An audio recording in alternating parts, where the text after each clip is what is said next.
Hi, Keshawn. Hello, Natalie, and hello, everyone. Welcome to the Savor series with Keshawn and Natalie. This is a LinkedIn Live series, and we had some technical difficulties, so you'll be seeing the recording. We still wanted to have the conversation, and we're going to put it out as soon as we wrap up here.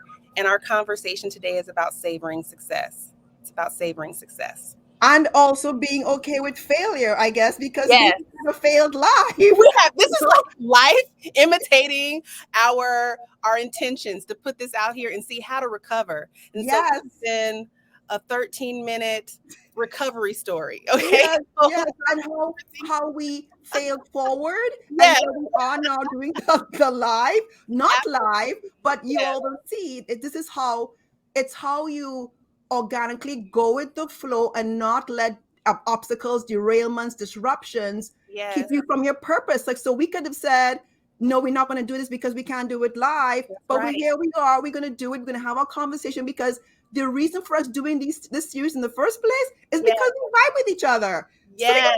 we're gonna still have fun, even though nobody else can hear us or see us. It's all good.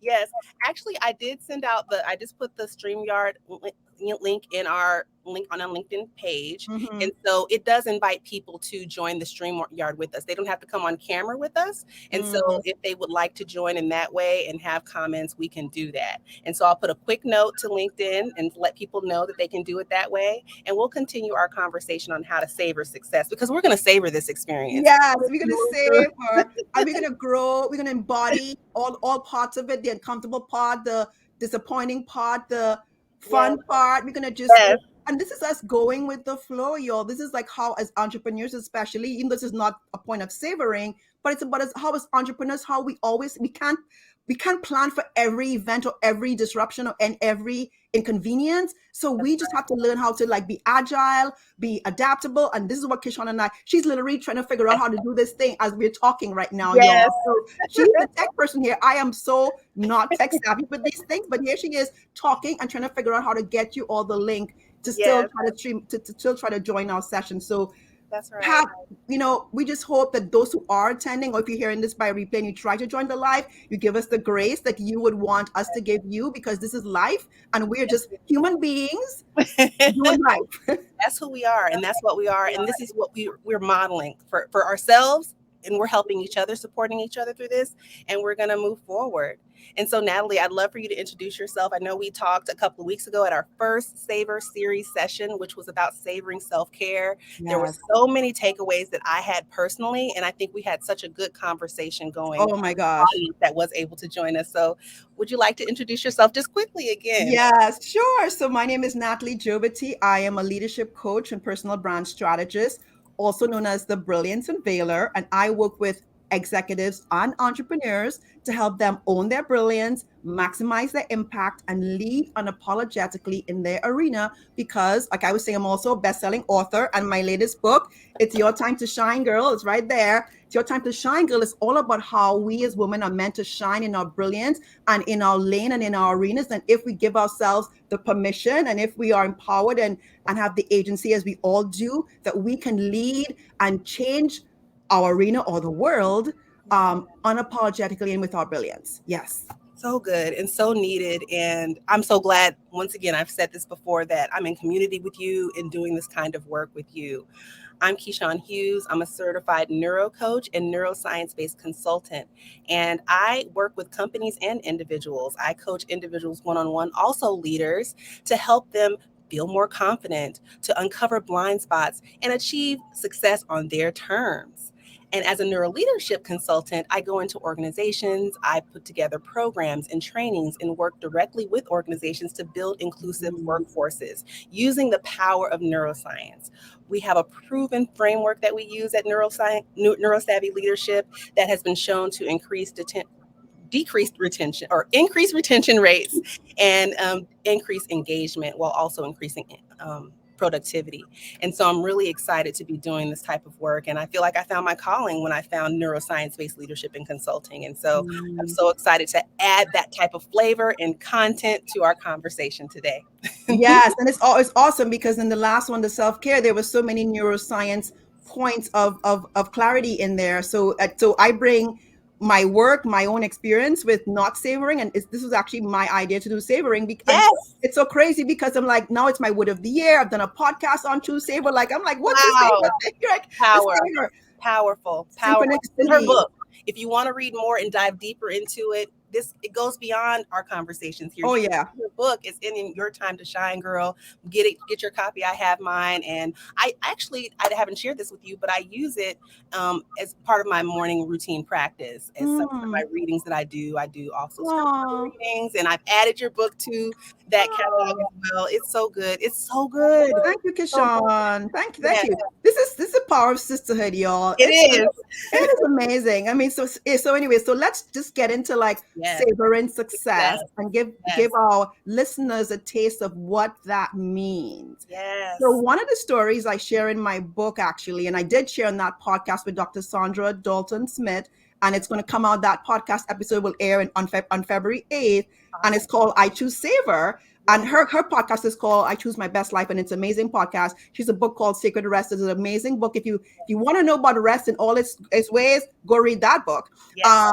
Anyway, I shared in the podcast, and it's a story I shared in the book about how I was doing this kind of virtual retreat, and the teacher practitioner had us all talk about about channeling our sovereign, our queen.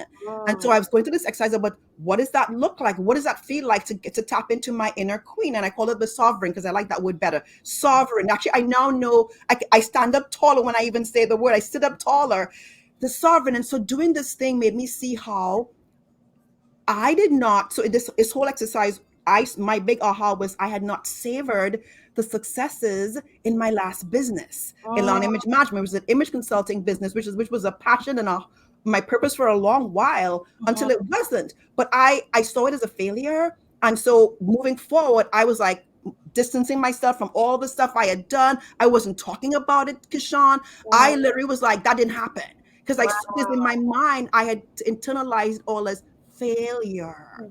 And I hadn't. So the bigger aha was, and also because I hadn't savored the many things and successes I had done in my 7 years of, I have a best-selling book. I mean, all of it was like, that was the past. And so my cautionary tale, and why I shared it in It's Your Time to Shine, Girl, my new book, is because I know as a high achieving woman who wanted to achieve all these big goals, when I thought the goals crashed and burned, I thought it was the end, when in reality it was a new beginning. But we know our God redeems everything. And so like I should have understood, but now I do now, but I didn't see the point of, but I did this, and I was on TV, I have interviews, I work with hundreds of women, I've changed lives. And I didn't take that in. I did not savor the success, Sean. And so I can literally tell you the page it's on in the book, because I tell the whole story. It's on somewhere starting on page 200 or 198 or whatever. And I tell the whole story because I'm being transparent, but it's the power of, don't do what I did, y'all. Don't not savor all the things you're accomplishing along the way, whether you're in a corporate environment, an entrepreneur, in a ministry, in a nonprofit, whatever you are doing, whatever lane you're in. If you're not taking the time to pause and go, look what I've done, not from an ego place, but from a harvesting the fruit of our labor, from the sovereign energy of, I can rest on my laurels and be content with what I'm producing and what I'm achieving as a human being, and as a woman on purpose, in her purpose. Yes. Even as we cycle through life's changes, I've had to learn that as well.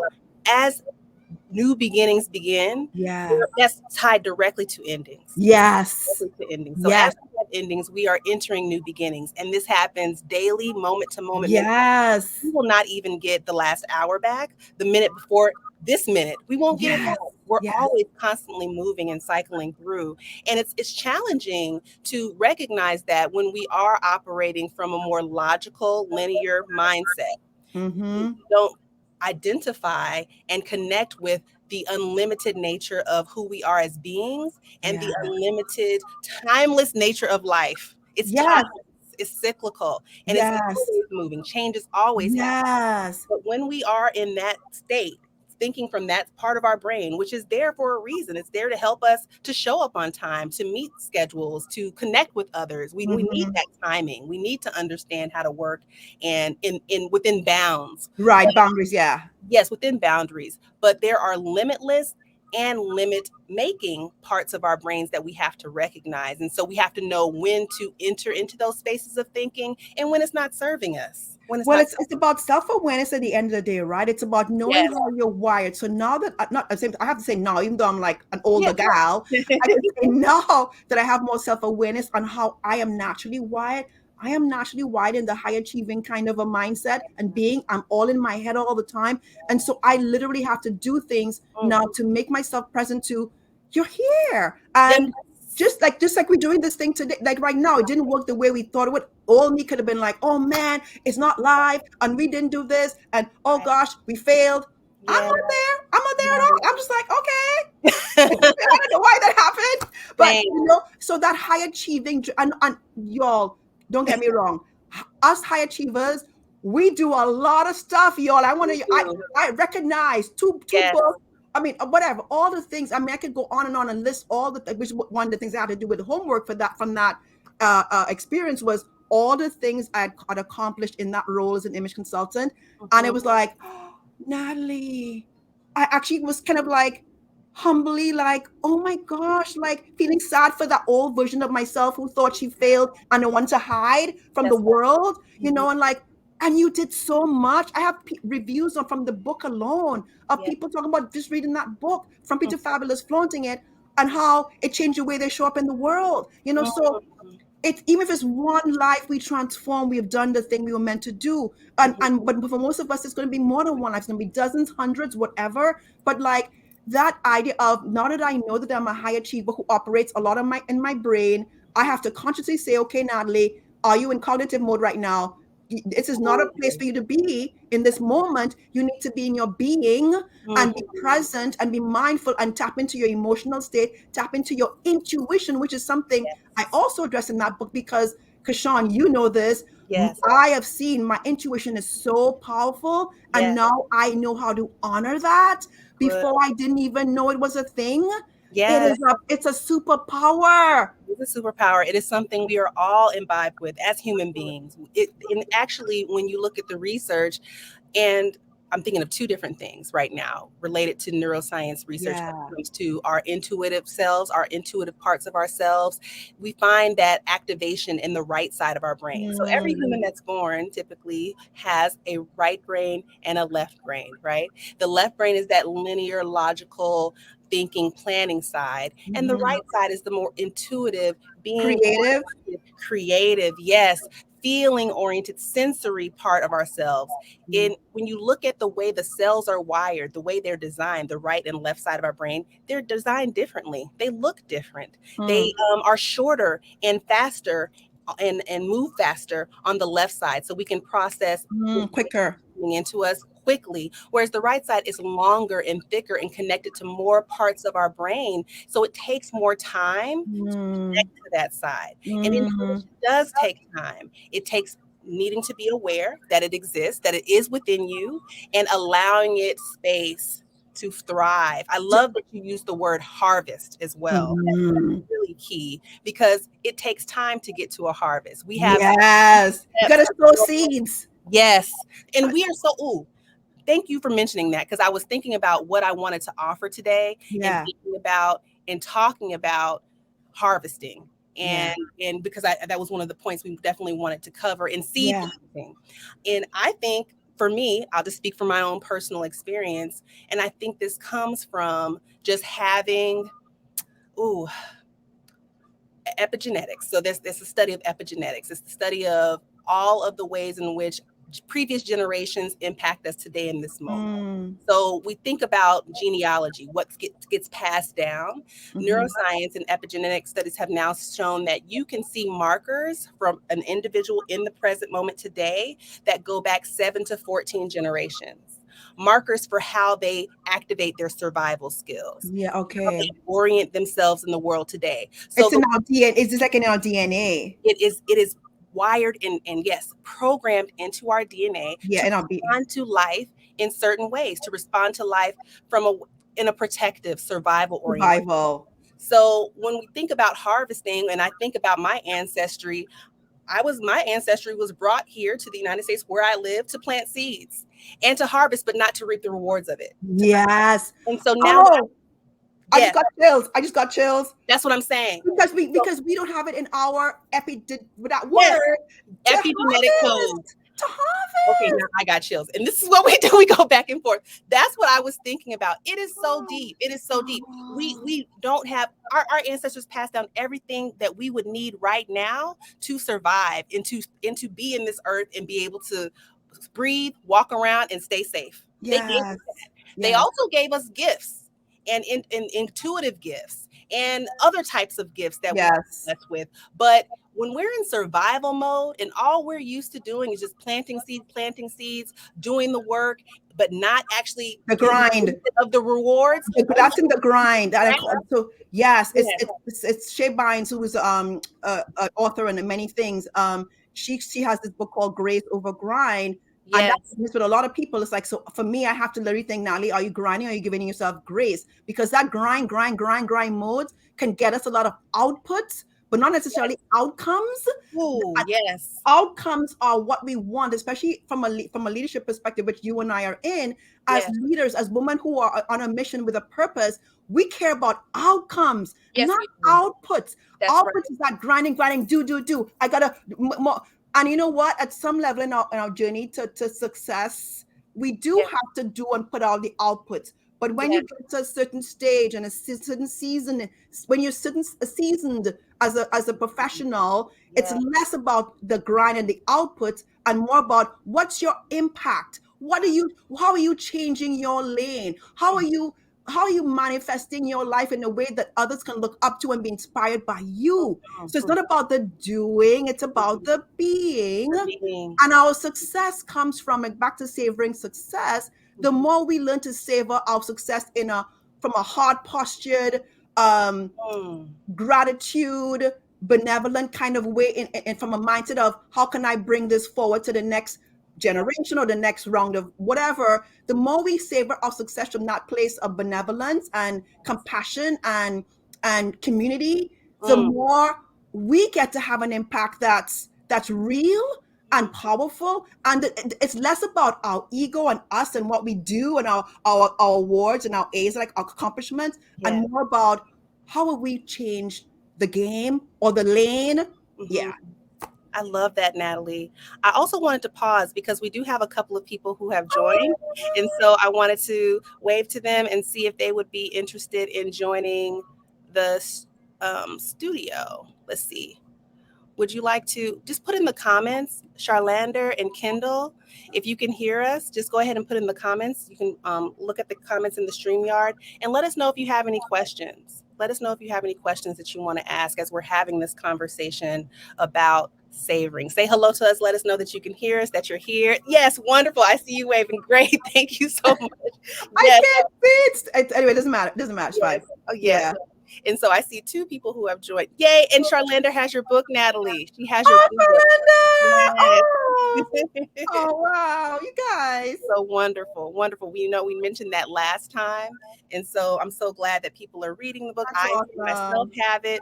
And so we're having Thank this you. conversation about savoring success. And so I love how you talked about, Natalie, the importance of recognizing impact and how when we connect with it in a heart-centered way, heart postured way, you said, and from a place of compassion, that's the real impact that makes a difference. I'm Yes. thinking about too balancing that with the individual impact. And so it's Mm, so often, especially for women and people of color, we can be socialized to not consider our individual selves. Humans, period. Within this yeah. culture, I'll say within Western dominant culture, from my Mm-hmm. studies, we have there can be a shame-based orientation around thinking of self and thinking of that under the lens of selfishness. So But self promotion and right, and we have certain ideas and culture of humility, of being humble, and we have internalized those.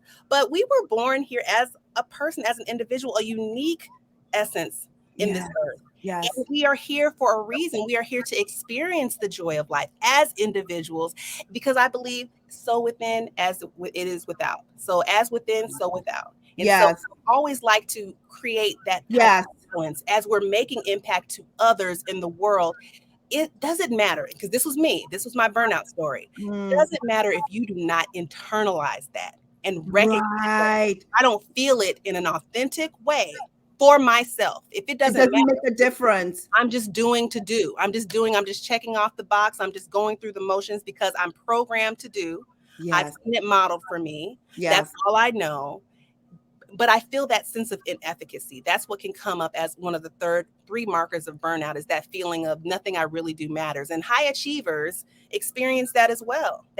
Well, I feel like, I think that ties to your story. That totally ties to my story. I Yes, think I did not. I want to make sure I go back to your point, yes, Keshawn, about our ancestors and then those markers, yes, because as Black women yes, who have ancestors who were enslaved and who did yes. not get to harvest the fruit of their own hard labor, Hard I labor. wonder. My curiosity is now like, is that why some of us and this is true for women on a whole, I'll Yes, say that, but I would say yes, especially women of color yes, and who have that kind of that in our DNA, is yes. this why we are even more less prone to Mm, know what it feels like and looks like to sit back and be like, celebrate yes, and take a pause and be like, oh my God, I did that, I helped this person today, yeah, yeah, yeah, yeah, me. Yeah, you're saying like it is about the impact on others, but it also is about, I did this. I that's I right. made that impact, and it's about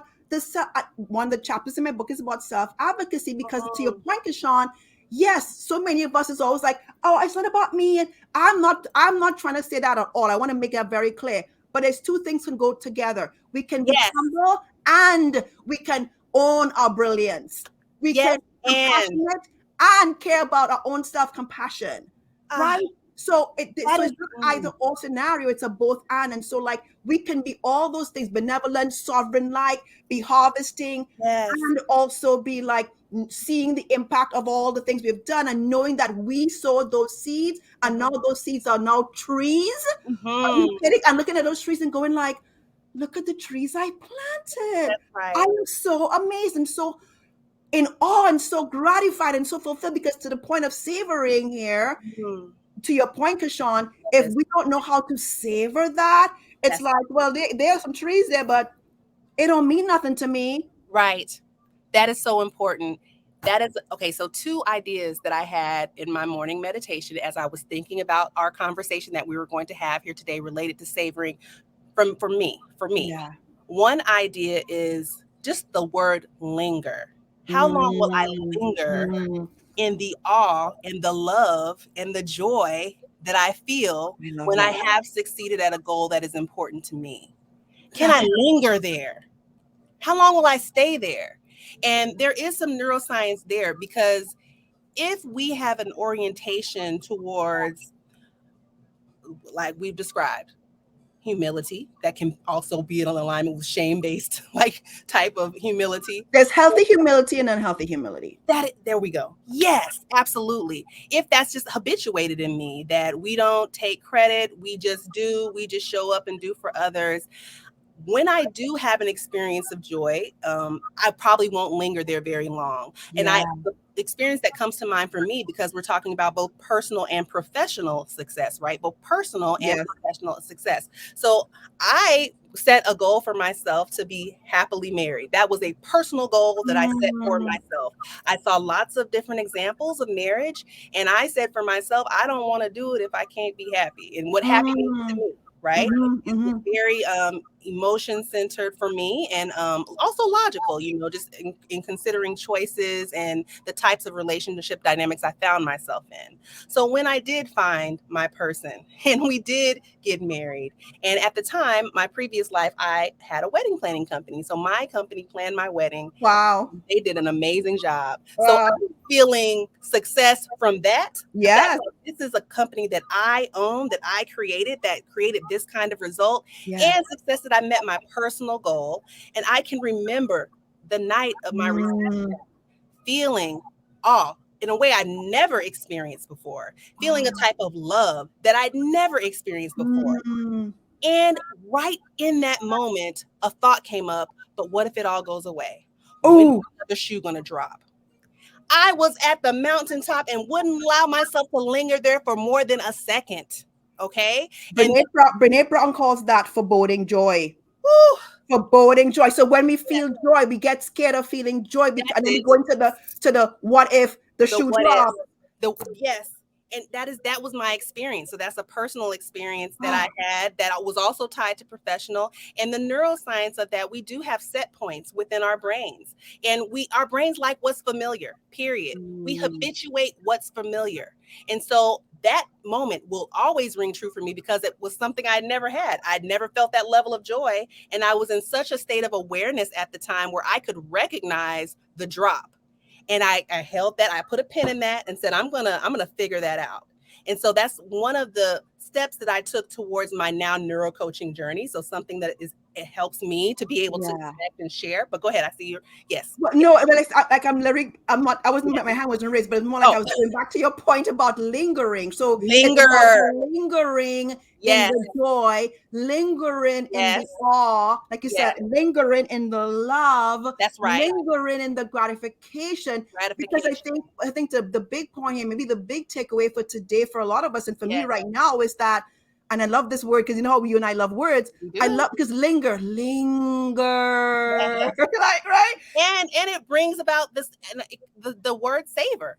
It Yes. can bring about the same kind of physical sensory experience that I want people to connect with when we think about savoring success.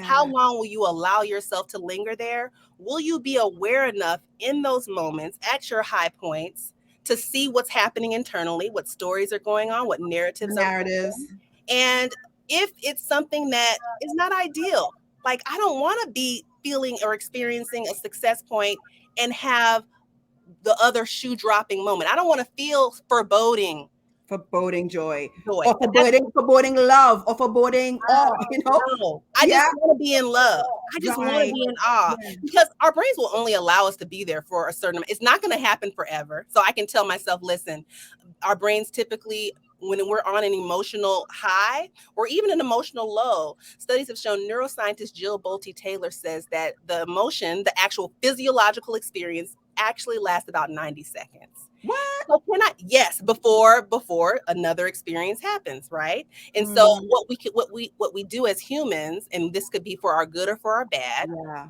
we can replay thoughts that can continue the positive feeling or Or the negative give you feeling. the negative one. And Yeah. so that's how the loops can start. That's how the habit formation can start from that space. So Yeah. when I'm at a high point, let's talk about success, whatever success looks like for you. Yes. When you're achieving When an you're award, on yes, your mountain, yes. How as long your do you linger there? sovereign, Yes, as your own sovereign, what that's does right. that look like, feel like? What are those things that make you go, yes, I have harvested, back to harvest. I've That's it. harvested. I can sit back, I can relax for a bit and sit on this mountain Yeah. on my throne as the sovereign of my mountain that I Yes, decide. Right?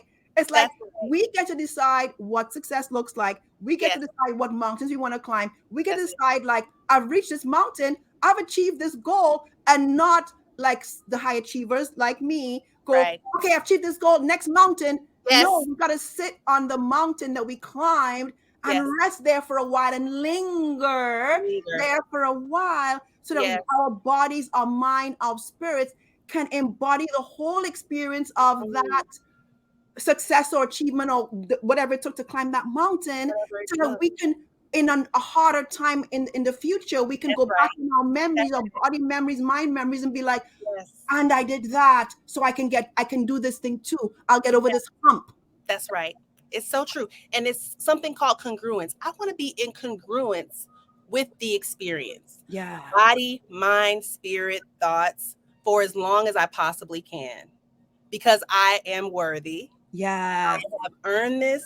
And even if I had, of course, we have help along the way, others have helped me achieve this, right? So, once again, tying it from the individual to collective, we are in this experience together. I did not get to that mountaintop experience of my wedding planning, owning a. There were event managers there who helped me achieve that experience Yeah. at that moment. There were people who set my husband and I up, so they are a part of that story. It is a collective experience. Yeah. Lingering in the success at our mountaintop Mm. is a collective and individual experience. There's the balance, there's the congruence. Mm-hmm. Body, mind, spirit, individual, and collective. I want to pause. Do we have any questions or comments? Yes, let's see. Any comments? Kendall, Charlander, thank you all so much for joining us. We aren't going to be on here too much longer. We've been talking about this 30 minutes. There was one other concept that came to mind for me, and I actually did a meditation on it this morning, Natalie, and it's receiving. Oh God, don't start that one. It's like that could be a whole episode. It's time because as high achievers, as givers, as giving oriented people, whatever that shows, and I'm hearing some perfectionism in the house as well. Now, it might not be me. I'm a recovering perfectionist, so recovering here too. You want to not only bring it, but bring it the best that it can be brought. Okay. Right. Yes. Level up. That's putting out output.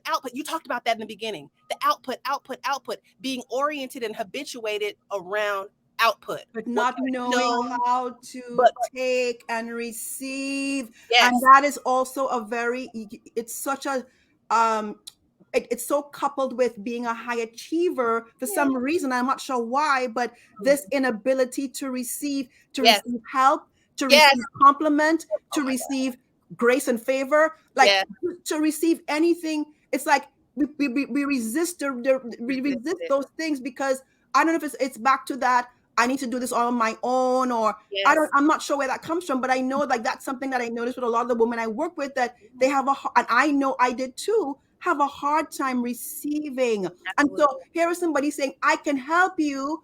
And literally they're like, oh, I just had a conversation. I'm sorry. I had a where this was literally like the thing where like, I'm like, oh, it's somebody I'm mentoring. And she was literally saying that people are saying, oh, we want to help you. Like a village was saying, literally, like I was saying, they're like all here with a banner saying, I want to help you. Let's say her name is Mary. And she's going, no, it's okay. I'll just stay in my little corner. And I said it. So I said, do you see what is happening? And she was like, oh, she wasn't able to, she wasn't seeing how this village was saying, here, we want to help you. But because she did not know, and I just clicked for me. That's good. To understand, I just have to put my hand out and say yes. Yes. And take it. Because I deserve it. Yes. I'm worthy of it. Yes. As a human having this experience on this earth, you were created to receive and to give. That's the congruence. That's the alignment. That's the balance. Yeah. And so when I speak, when I train, when I coach, I want people to tap in to a whole brained experience. Not only the doing orientation of us, it is there, but also the receptive part of us. Neuroscience shows that when we are giving, it can be as pleasurable for the giver as it is for the receiver. Absolutely. That's congruence there. We're both lighting up in those empathy centers and in that getting your dopamine hits, right? The pleasure orientation, that neurochemical that flows through you, that gives you that sense of pleasure and reward. So understand that you can get that as a giver. That's why we do it. That's another reason why we do it. We're habituated to it. So it's a habit. So one thing that closes habit loops is that dopamine response, that pleasure. So we get a spurt of dopamine. Oh, we're feeling good because we've just given. So that can cause us to want to do it again and again and again. Yes. We have to create the same type of map for receiving. Yes. To say, even when it feels uncomfortable, it feels like a big stretch to say, yes, I will receive your compliment. Yes. You look great. Thank you for telling me that. You're beautiful. Okay, I accept your like. It's literally just the little baby step things like that. Baby steps. So I'm going to receive this grant, or I'm going to receive this, help from a free whatever it is, like support. Yeah. But you've got to start with the little things. The compliments are the easiest way to start. To say, I was so good at this.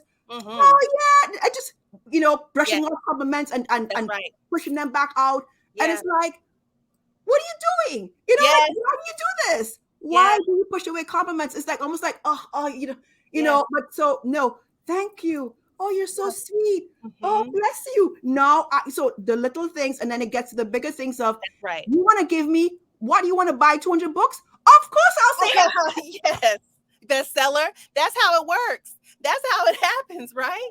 And back to what I was saying in the beginning, the unfamiliarity for the brain, when we are unfamiliar with an experience, even if it is in alignment with our good, even if Yes. it is for us, if it's unfamiliar, there's fear there, there's questioning, there's doubt. This And discomfort. yes, that creates a stress response. We get the cortisol, the feeling to show us, hey, we're not familiar with this. Hey, be wary. And so, this is what I share in my coaching with my clients is that the presence of discomfort, be aware of that because it doesn't always mean it's It's not a something bad it's thing. about to Yeah, happen. yeah, yeah. It's a new experience. If it's not if discomfort is not present, I wonder if you're growing. I wonder if you're able to experience new Right. experiences if you don't sense a sense of discomfort within yourself. That's Well, a it's so clue. funny because I feel like this is what I've been.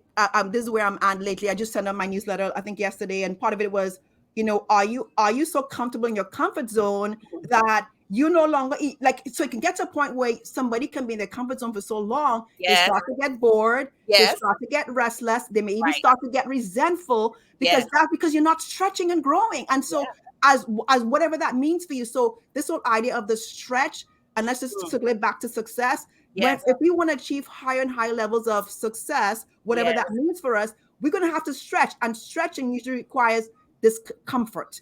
And that's it. discomfort can be a good, healthy thing It can if be. we see it as a way to do something that we're not used to doing that Yes, is in service to our good or others' good. that's right. Absolutely, we want to be stretching. Is the healthy and unhealthy. There's Yes, healthy and unhealthy discomfort, having the discernment to identify what that is, and then making baby steps and choices from there, and not doing it alone. That's yes. key.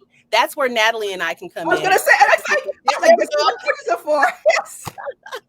A trusted advisor, an empathetic supporter, someone who's been there, who's vulnerable, Yes. who's authentic, who can share different ways that you can potentially approach it. You can co-create those next steps. You don't do it alone. That is Yes, yes. Oh, because I think, and that's the thing that, it's the most basic thing about coaching. We do so much more than that, right, yes, Keshawn? But yes, that's the most fundamental it is. baseline That's thing it. of what a coach does is they're your accountability partner.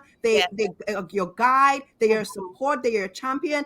yes, And because we are uniquely gifted as ooh, coaches, we bring yes, our little secret sauce in there. you do. So Brilliance and Vela, neuroscience, we bring Yes, whatever we have, our experience, but also our expertise and our particular skills to our yes, coaching game. So that's right. one coach is not, we don't substitute for each other. We're all Yes, in our unique, that's right. lane, and we Yes, do have our unique niches, yes. and it's all good. So let's wrap this party Let's up. do it. I love it. Are there any final questions, comments, um, ideas, insights that anyone wants to share before we are able to wrap up?